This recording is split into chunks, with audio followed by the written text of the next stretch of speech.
Pulse oximeters by Devon Medical Products are used to measure oxygen saturation in the blood. All of our pulse oximeter models come with a lanyard, 2 AA batteries, and a detailed manual. Many people wonder, how does a pulse oximeter work?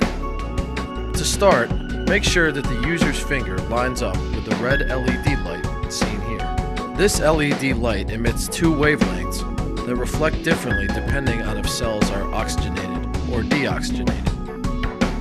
The pulse oximeter obtains the ratio of oxygenated cells to those that are not and returns a percentage known as SpO2. A normal SpO2 is generally above 95%, but can be lower in patients with certain conditions.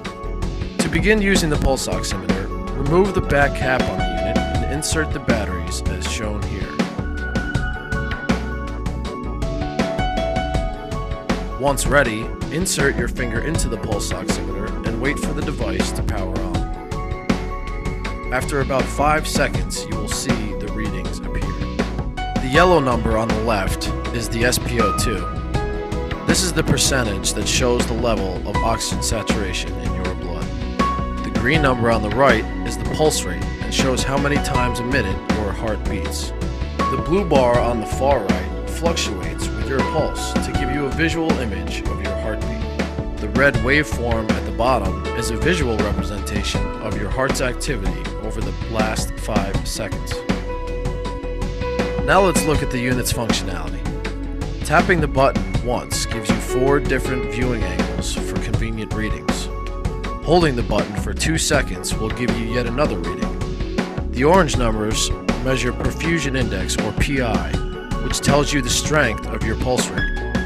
After 10 seconds, the screen will go back to its default mode, showing the pulse rate. And here are a few more points about using pulse oximeters. Inaccurate readings are caused by too much movement, too much external light at the reading site, or poor circulation. Nail polish will not affect readings at all. And while fingertip pulse oximeters are very convenient, always consult a doctor before and after use to discuss your health.